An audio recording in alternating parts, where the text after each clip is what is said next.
Essa semana, na escola técnica onde eu trabalho, eu fui convidado a participar de uma semana de integração, onde os alunos novos, os alunos do curso de técnico de enfermagem, tiveram contato com alguns conteúdos, né? Eu fui convidado a dar aulas sobre enfermagem, então eu falei sobre as 16 especializações técnicas que o técnico de enfermagem pode fazer após formado, falei um pouco de sinais vitais, né? Falei do campo de trabalho, campo de estágio, falei de N coisas relacionadas à enfermagem. E também fui convidado a falar de anatomia.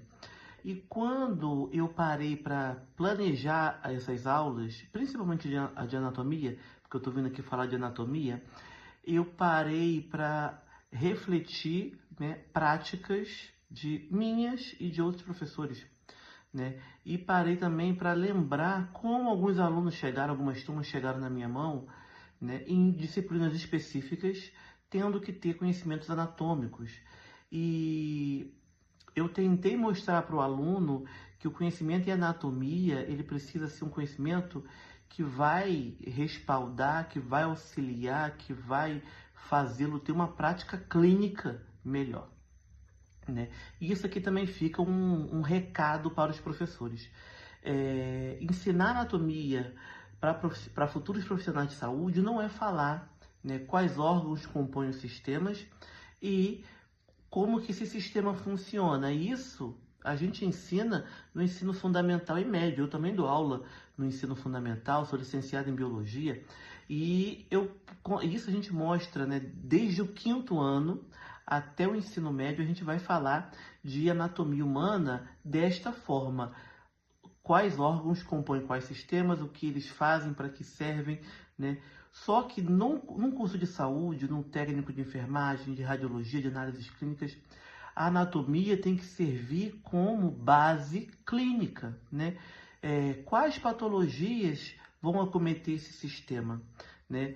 Quando esse sistema está comprometido, quais sinais e sintomas esse paciente vai me mostrar, vai me apresentar, né? A gente precisa falar de fisiopatologia quando a gente vai trabalhar anatomia e fisiologia humanas nos cursos de saúde, né? Infelizmente, eu vejo que alguns profissionais não conseguem trabalhar desta forma, né?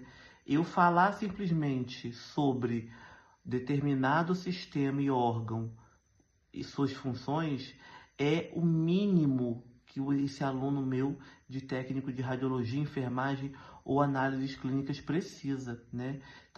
Isso também serve para profissionais e estudantes do ensino superior, também precisam entender qual é a aplicabilidade clínica da sua disciplina de anatomia, né? Por isso que as disciplinas ela é bem voltada, muito específica para cada área. A anatomia que um técnico de enfermagem precisa é diferente da anatomia que um técnico de análises clínicas precisa. Por exemplo, o técnico de análises clínicas precisa da microanatomia, ou seja, aquela anatomia que a gente vai estudar, né, mas estruturas que eu não consigo, muitas vezes, visualizar a olho nu, preciso de um microscópio. Uma hemácia, por exemplo, eu preciso entender o que é, como é, né, a depender da quantidade de hemácias, de como estão aquelas hemácias, como vai estar, né, esse paciente, o que ele vai apresentar de sinal, sintoma, isso tudo para análises, porque a análise vai trabalhar com amostras,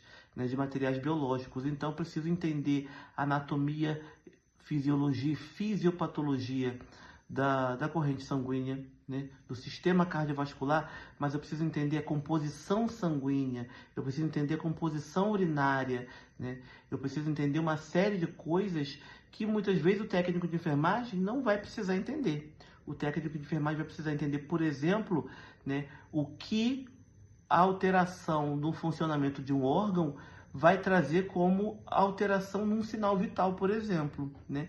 Uma saturação baixa pode estar indicando o quê? Pode estar indicando uma obstrução vascular, pode estar indicando uma hemorragia interna, pode estar indicando é, um pulmão que não está funcionando da forma adequada, ou seja, a hematose não está sendo realizada da forma que deveria, né? É esse tipo de raciocínio clínico que eu tenho que na anatomia estimular o aluno a ter, né? Fazer com que ele entenda e ele conecte, né? Primeiro, principalmente na enfermagem, ele precisa conectar os sistemas do corpo e as alterações do funcionamento desse sistema aos sinais vitais e depois a sinais e sintomas de algumas doenças, né? A tentar, pelo menos, fazer com que eles entendam os sinais e sintomas das doenças mais comuns e entender esse sinal e sintoma está acontecendo por conta de tal alteração em tal órgão ou em tal sistema, ou no funcionamento de tal órgão ou tal sistema, né? Então, fica aqui o conselho, né, de alguém que também está em turma, que também está em sala de aula, que entende as limitações dos alunos. Às vezes eles chegam para a gente do ensino médio, né, muito defasados, sem saber o mínimo, sem saber o básico, mas a gente precisa começar a estimular desde o início o pensamento clínico, né? Pensar clinicamente, pensar né, sobre todo e qualquer assunto, mas voltado para a nossa área, voltado para radiologia, enfermagem, análises clínicas ou outro curso da área da saúde que você lecione. Você precisa fazer esse seu aluno pensar clinicamente. E você que é aluno precisa por si só tentar ter esse raciocínio clínico, né? Tentar buscar esse raciocínio clínico na sua casa, tentar instigar o seu professor a fazer isso com você em sala de aula, mas a anatomia e fisiologia humanas não são no curso da saúde, em cursos da saúde, né, para estudar função e órgãos que compõem sistemas apenas. Isso aí tem que ser dentro da introdução da disciplina. Tais órgãos compõem tal sistema.